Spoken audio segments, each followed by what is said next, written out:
여러분, 지금 한국에서 상상할 수 없는 일이 벌어지고 있습니다. 리나, 저 사람들은 다 어디로 가는 거야? 모르겠어. 에이펙 회담은 끝났잖아. 에이펙 폐막식이 끝난 지 사흘이 지났습니다. 각국 정상들은 이미 귀국했고 경주의 회의장은 불이 꺼져 있었습니다. 그런데 인천공항 입국장에는 오히려 더 많은 외국인들이 몰려들고 있었습니다. 하루 입국자 23만 명. 전례 없는 인파가 몰린 이유는 단 하나, 경주였습니다. 서울도 부산도 아닌 바로 그곳. 그리고 그날 저녁 세계가 또 한 번 뒤집혔습니다. 미국 시사주간지 US 뉴스가 발표한 2025년 세계 강대국 순위에서 대한민국이 세계 6위, 프랑스 7위, 일본 8위로 발표된 겁니다. 이 순위는 전 세계 2,000여 명의 언론인, 학생, 교수, 자영업자에 이르기까지 다양한 직업군을 대상으로 한 설문조사 결과였습니다. 경제력, 기술력, 문화 영향력을 종합한 세계 대중들의 인식평가였습니다. 전문가들은 그 배경에 경주 에이펙이 있었다고 말했습니다. 세계가 한국을 다시 보기 시작한 것이죠. 호텔이 모자라다더니 대체 어디서 묵는다는 거야? 그 의문에 답한 건 CNN 국제부 특파원 리나 베넷이었습니다. 그녀는 귀국길에 오르던 중 한 장면을 목격합니다. 처음엔 회의적이었죠. 작은 도시, 단조로운 거리, 오래된 건물들. 하지만 그녀가 포항 앞바다에서 본 것은 모든 편견을 깨버렸습니다. 이건 임시방편이 아니야. 이게 진짜 선진국이야. 한국이 보여준 것은 화려한 구호가 아니었습니다. 보이지 않는 곳에서 완벽히 작동하는 도시, 그리고 그 도시를 가능하게 만든 사람들의 힘. 대체 포항 앞바다에서 무슨 일이 있었던 걸까요? 호텔 부족 문제를 어떻게 단숨에 해결했길래 세계가 놀란 걸까요?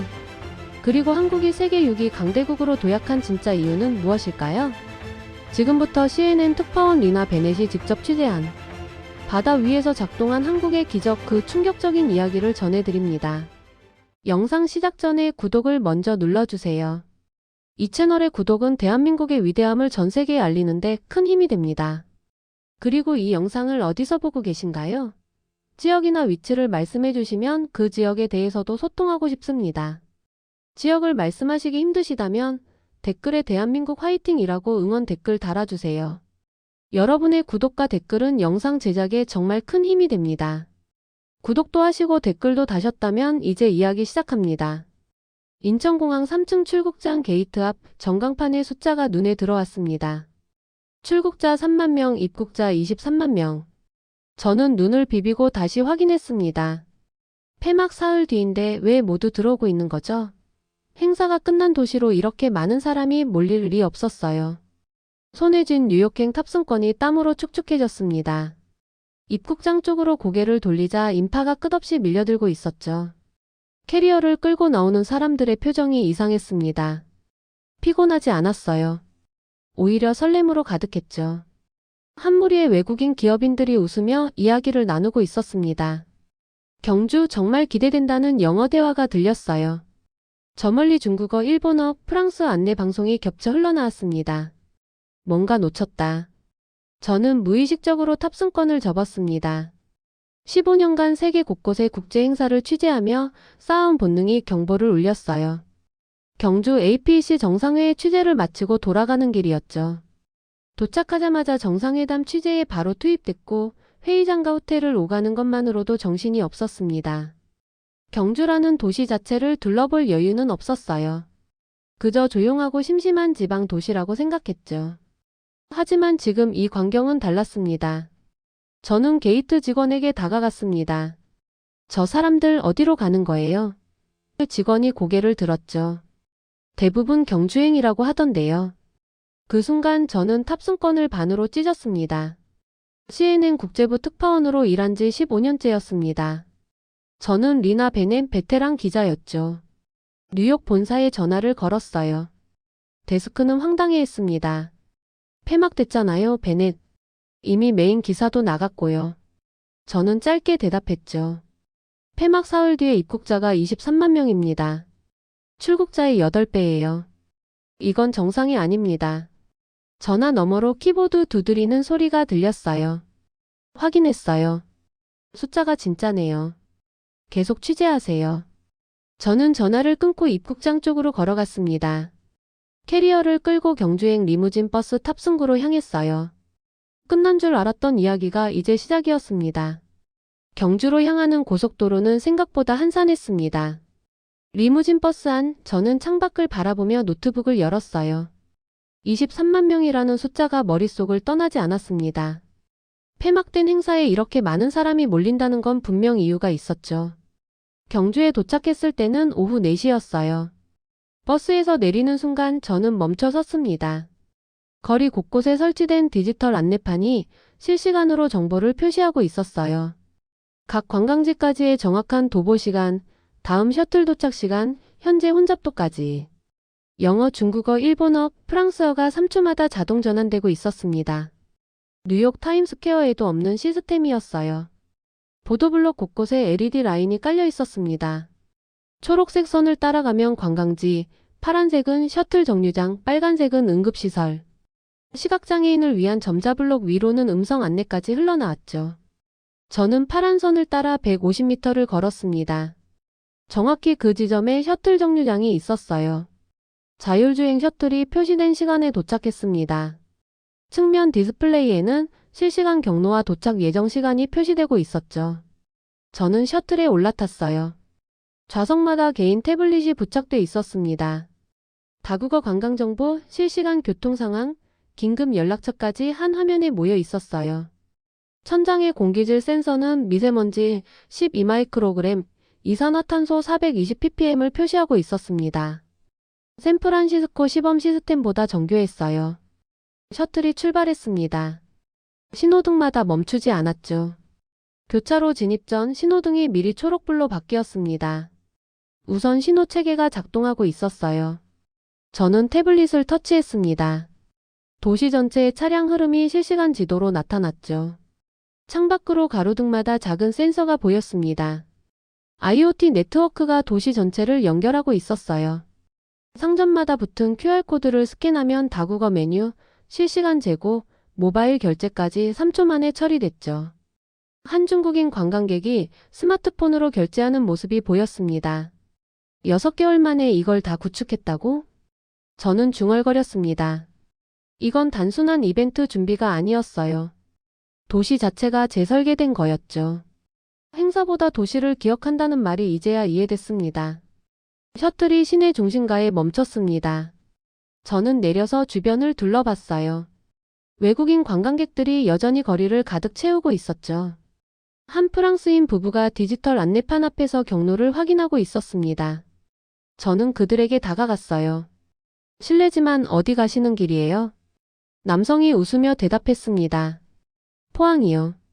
크루즈 호텔에서 묵기로 했거든요. 경주 호텔이 없어서요. 여성이 스마트폰을 보여줬어요. 여기 셔틀 예약했어요. 40분이면 포항 항구 도착한대요. 포항, 크루즈, 호텔. 저는 그 세 단어를 노트에 적었습니다. 프랑스인 부부가 떠난 뒤 저는 즉시 검색을 시작했어요. 포항 크루즈 호텔 0일만 정박. 한 기사 제목이 눈에 들어왔죠. 포항 앞바다 크루즈 두척 정박 6개월 준비 끝에 바다 위 호텔 완성. 손이 떨렸습니다. 도시 인프라가 이 정도라면 바다 위는 어떨까? 저는 호텔 예약 앱을 열었어요. 경주 시내 호텔은 모두 만실이었죠. 하지만 포항 크루즈 호텔이라는 옵션이 보였습니다. 저는 택시를 불렀습니다. 포항 0일만한 국제터미널로 가주세요. 기사가 고개를 끄덕였어요. 40분이면 도착합니다. 택시는 경주 시내를 빠져나와 해안도로로 접어들었습니다. 끝난 줄 알았던 도시가 여전히 움직이고 있었습니다. 택시는 해안도로를 따라 달렸습니다. 차창 밖으로 저녁 노을이 지고 있었어요. 저는 노트북을 펼쳐 포항 크루즈 관련 정보를 검색했습니다. 바다 위 호텔 두척 동시 운영 6개월 준비. 단편적인 문장들만 반복될 뿐이었죠. 구체적인 시스템 운영 방식, 법적 근거는 어디에도 없었어요. 저는 SNS로 방향을 틀었습니다. 한 일본인 관광객의 게시물이 눈에 들어왔어요. 경주 호텔 예약 실패했는데 포항 크루즈 추천받았습니다. 바다에서 자는 경험 최고였어요. 사진이 첨부돼 있었죠. 거대한 크루즈 선체 야간 조명, 멀리 보이는 포항 해안선. 댓글에는 프랑스어, 중국어, 영어가 뒤섞여 있었습니다. 저는 화면을 확대했습니다. 크루즈 측면에 한글과 영어로 쓰인 문구가 보였어요. 영일만 환영합니다. 저는 검색창에 영일만을 입력했죠. 포항의 옛 이름이었습니다. 영일만항 국제터미널. 그곳이 크루즈 정박지였어요. 질문들이 쌓여갔습니다. 호텔이 부족한데 왜 크루즈였을까? 6개월 만에 어떻게 준비했을까? 출입국은 어떻게 처리했을까? 저는 노트에 적으며 생각했어요. 일반적인 크루즈 관광이라면 항구를 떠나야 하는데 정박 상태로 호텔처럼 운영한다는 건 법적으로 복잡한 문제였습니다. 15년간 수많은 국제 행사를 취재했지만 이런 사례는 처음이었어요. 35분쯤 지났을 때 저는 숨이 멎었습니다. 수평선 너머로 두 척의 거대한 크루즈가 보였어요. 10층 높이는 좁기되어 보이는 선체. 새하얀 외벽에 석양빛이 반사되고 있었죠. 항구 전체가 그 두 척을 중심으로 움직이고 있었습니다.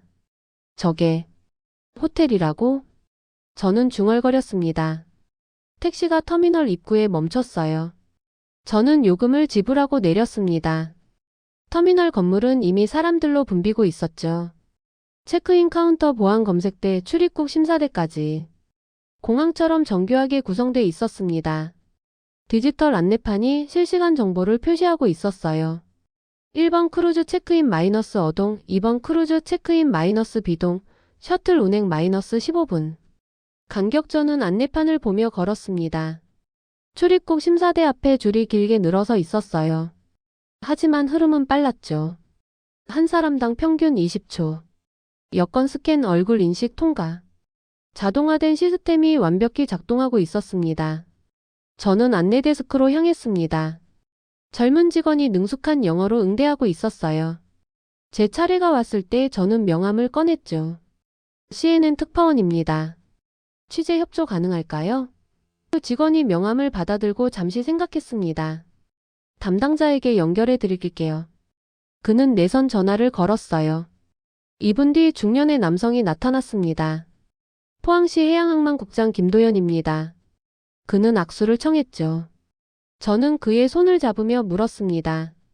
이 시스템 언제부터 준비하신 거죠? 김도연은 잠시 미소를 지었어요. 6개월 전부터요. 말씀드릴 게 많습니다. 사무실로 갈까요? 저는 고개를 끄덕였습니다. 그를 따라 터미널 3층으로 올라갔어요. 복도 창문으로 두 척의 크루즈가 더 가까이 보였습니다. 갑판 위로 사람들이 움직이고 있었죠. 셔틀버스 40대가 정렬돼 대기하고 있었어요. 각 버스마다 다국어 안내 표지판이 붙어 있었습니다. 호텔이 아니라 바다에 띄웠다는 게 맞나요? 저는 물었습니다. 김도연이 문을 열며 대답했어요. 네. 우린 호텔을 짓지 않았습니다. 대신 바다 위에 띄웠죠. 사무실 벽면에는 설계도와 일정표가 가득 붙어 있었습니다. 항만 배치도, 선석 확보 계획, 셔틀 운행 시뮬레이션까지. 저는 그 앞에 섰습니다. 6개월의 준비가 어떻게 시작됐는지 듣기 시작했어요. 김도연은 벽면에 설계도를 가리켰습니다. 2025년 3월 15일 경주 APC 정상회의 확정 통보를 받았어요. 그날부터 계산을 시작했죠.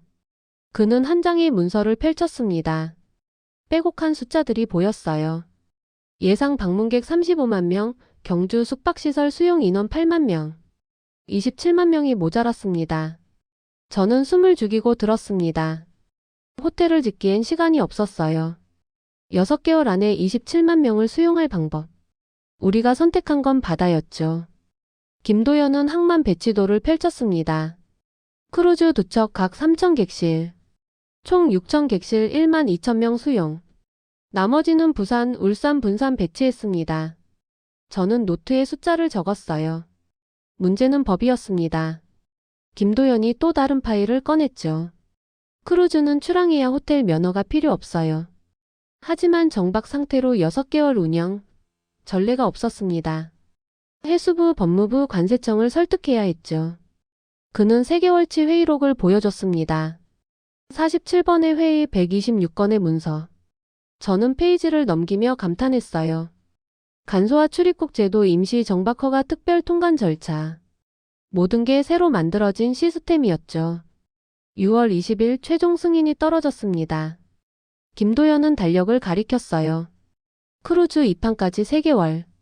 선석 확보 안전 시뮬레이션 셔틀 시스템 구축. 하루 16시간씩 일했습니다. 그는 웃으며 말했죠. 잠은 크루즈 안에서 자면 된다고 생각했어요. 저는 그의 눈을 봤습니다. 피곤하지만 단단한 눈빛이었어요. 9월 15일 크루즈 2척이 입항했습니다. 시뮬레이션대로 정확히 선석에 안착했죠. 그날 밤 저는 처음으로 집에 가서 잤습니다. 김도연은 창밖을 바라봤습니다. 2척의 크루즈가 석양을 받으며 빛나고 있었어요. 호텔을 짓는 건 쉬워요. 하지만 우린 바다 위에 뛰었습니다. 이게 한국의 방식이에요. 저는 손이 떨렸습니다. 6개월 47번의 회의 126건의 문서. 보이지 않는 곳에서 이렇게 많은 사람들이 움직였던 거였죠. 저는 노트를 덮으며 물었습니다. 다음은 누굴 만나야 할까요? 김도연이 전화를 들었어요. 박서윤 총괄이 기다리고 있을 겁니다. 법 제도를 만든 사람이죠. 4층으로 가세요. 저는 고개를 숙여 인사하고 사무실을 나왔습니다. 복도를 걸으며 창밖을 봤어요. 셔틀버스들이 정확히 15분 간격으로 움직이고 있었죠.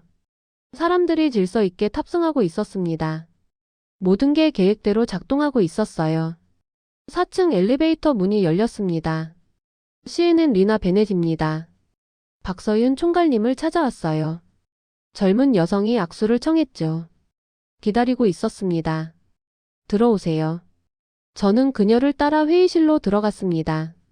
테이블 위에는 두꺼운 파일이 놓여 있었어요. 표지에 쓰여 있었죠. 간소화 출입국 제도 설계한 저는 그 파일을 보며 다음 이야기를 듣기 시작했습니다. 박서윤은 파일을 펼쳤습니다. 출입국 심사 평균 소요 시간 3분. 하루 2만 명이 들어온다면? 그녀는 계산기를 두드렸어요. 6만 분 1,000시간. 불가능한 숫자였죠. 저는 고개를 끄덕였습니다. 인천공항에서 본 23만 명의 인파가 떠올랐어요. 우린 20초로 줄였습니다. 박서윤이 태블릿을 켰어요. 화면에 시뮬레이션 영상이 재생됐죠. 여권 스캔 얼굴 인식 자동 승인. 3단계. 법무부를 설득하는 데 2개월 걸렸어요. 보안은 유지하되 흐름은 끊지 않는다. 이게 핵심이었습니다. 저는 영상을 멈추고 물었습니다. 어떻게 설득했죠? 박서윤이 또 다른 파일을 꺼냈어요. 데이터로 증명했습니다. 싱가포르 창의공항, 두바이 국제공항, 인천공항 T. 전 세계 자동 출입국 시스템을 분석했죠. 오류율 0.02%. 사람보다 정확했어요. 그녀는 회의록을 보여줬습니다. 3월 28일 법무부 첫 회의. 거부당했어요. 4월 12일 해수부 합동회의. 또 거부.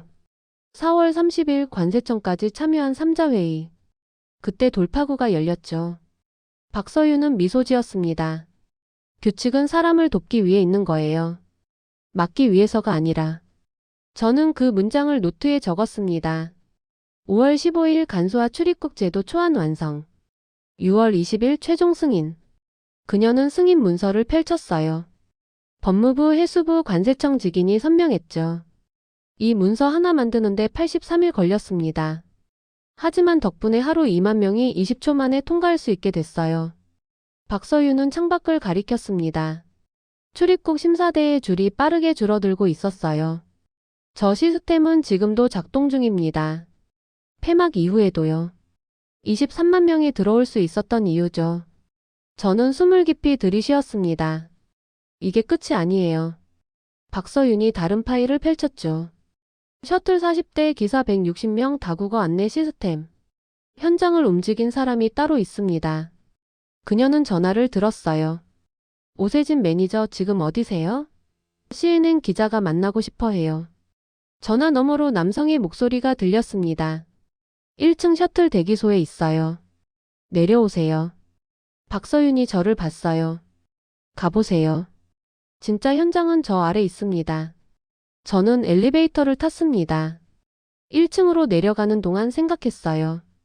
83일 세계 부처 하나의 문서. 시스템은 사람이 만드는 거였죠. 규칙은 흐름을 돕는 도구였습니다. 엘리베이터 문이 열렸습니다. 셔틀 40대가 일렬로 서 있었어요. 각 버스마다 기사들이 점검 중이었죠. 한 남성이 손을 흔들며 다가왔습니다. 오세진입니다. 이쪽으로 오세요. 저는 그를 따라 셔틀 안으로 들어갔습니다. 좌석, 태블릿, 공기질 센서. 모든 게 완벽했어요. 오세진이 운전석에 앉으며 말했죠. 160명 기사 전원 6개월 교육받았습니다. 이제 그 이야기 들려드릴게요. 저는 노트를 펼쳤습니다.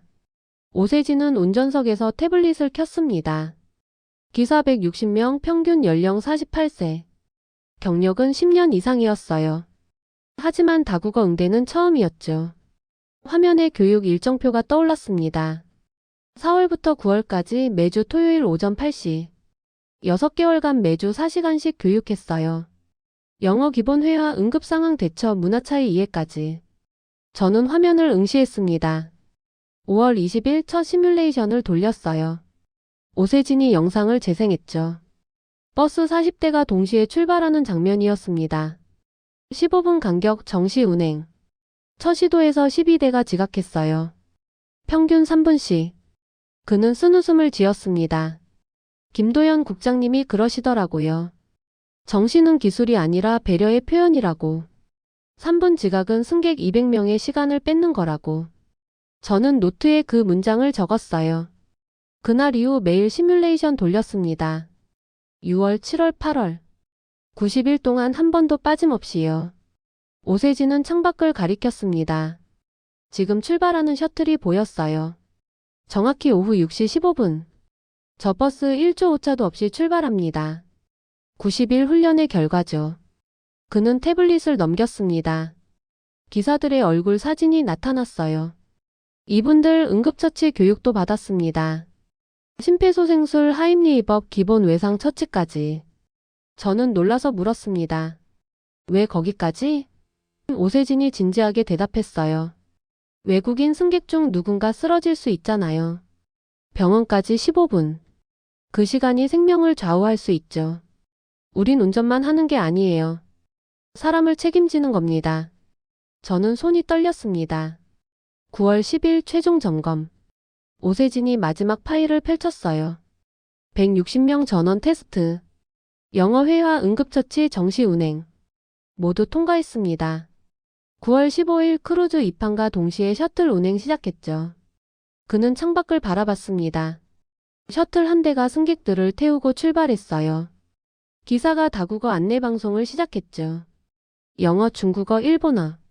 자연스러웠습니다. 저 기사 6개월 전엔 영어 한마디 못했어요. 지금은 농담까지 합니다. 오세진이 웃으며 말했습니다. 정시는 시스템이 아니라 배려가 만든 결과예요. 이 도시가 23만 명을 받아들일 수 있었던 이유죠. 저는 노트를 덮었습니다. 6개월 160명 매주 토요일. 보이지 않는 곳에서 이렇게 많은 사람들이 준비했던 거였어요. 저는 셔틀에서 내렸습니다. 터미널 밖으로 나가자 석양이 지고 있었어요. 두 척의 크루즈가 황금빛으로 물들고 있었죠. 갑판 위로 사람들이 보였습니다. 웃고 사진 찍고 바다를 바라보고 있었어요. 오늘 밤 8시에 출항식이 있습니다. 오세진이 뒤에서 말했어요. 불꽃 1만 5천 발, 드론 500대. 6개월의 마무리죠. 보고 가세요. 저는 고개를 끄덕였습니다. 시계를 봤어요. 오후 6시 30분. 1시간 30분 남았습니다. 저는 크루즈를 올려다봤습니다. 보이지 않는 완벽함. 6개월의 준비, 수백 명의 땀. 이제 그 결과를 볼 시간이었어요. 저는 터미널로 돌아가 크루즈 탑승권을 끊었습니다. 오늘 밤 저는 그 바다 위에 있을 거였습니다. 오후 7시 50분 저는 크루즈 갑판 위에 서 있었습니다. 바람이 차가웠어요. 수백 명의 사람들이 난간을 따라 모여 있었죠. 프랑스어, 중국어, 영어, 일본어. 언어는 달랐지만 모두 같은 곳을 바라보고 있었습니다. 포항 앞바다 밤하늘. 8시 정각 첫 불꽃이 터졌습니다. 하늘이 붉게 물들었어요. 이어서 금색, 청색, 백색. 1만 5천 발의 불꽃이 15분간 쉬지 않고 터져 올랐죠. 사람들의 환호성이 들렸습니다. 어떤 이는 울고 있었어요. 어떤 이는 아이를 안고 하늘을 가리키고 있었습니다. 드론 500대가 하늘로 떠올랐습니다. 빛의 점들이 모여 글자를 만들었어요. GYONZJU, APC 2025 이어서 THANKYOU 그리고 마지막 SEYOU AJIN. 저는 카메라를 들었습니다. 셔터를 누르는 손이 떨렸어요. 불꽃이 멈췄을 때 정적이 흘렀습니다. 그리고 박수가 터져 나왔죠. 갑판 전체가 박수로 가득 찼습니다. 저는 주변을 둘러봤어요. 웃고 울고 포옹하는 사람들. 6개월의 준비가 이 순간으로 완성되고 있었습니다. 크루즈가 천천히 움직이기 시작했습니다. 출항이 아니었어요. 제자리에서 180도 회전했죠. 반대편 갑판의 사람들도 불꽃을 볼 수 있게. 저는 그 섬세함에 숨이 막혔습니다. 끝까지 배려였어요. 저는 노트북을 펼쳤습니다. 손가락이 키보드 위를 달렸어요. 보이지 않는 완벽이 세계를 설득했다 제목을 쓰는 순간 눈물이 났습니다. 15년 기자 생활에서 처음이었어요. 취재 대상에 감동한 건 오후 9시 불꽃이 완전히 꺼졌습니다. 사람들은 천천히 객실로 돌아갔어요. 저는 갑판에 남았습니다. 멀리 포항 시내의 불빛이 보였죠. 저 도시도 경주도 이 크루즈도 모두 6개월의 준비로 만들어진 거였습니다. 저는 리포트를 완성했습니다. 한국은 자랑이 아니라 작동으로 답했다. 83일간의 회의, 160명의 기사 교육, 1만 5천 발의 불꽃. 숫자 뒤에 사람이 있었고 사람 뒤에 시스템이 있었다. 이것이 한국의 방식이다. 전송 버튼을 눌렀습니다. 뉴욕 본사로 리포트가 날아갔어요. 시차 때문에 지금 뉴욕은 오전 8시. 곧 메인 뉴스 회의가 시작될 시간이었죠. 저는 노트북을 덮고 하늘을 올려다봤습니다.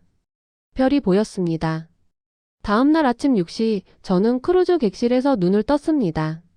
스마트폰 화면에 본사 메시지가 떠 있었어요. 메인 송출 확정. 오늘 저녁 8시 앵커 브리핑. 저는 창밖을 바라봤습니다. 포항 앞바다에 아침 햇살이 부서지고 있었어요. 오전 10시 저는 터미널로 돌아왔습니다. 김도연, 박서윤, 오세진이 함께 서 있었어요. 리포트 받습니다. 김도연이 악수를 청했죠.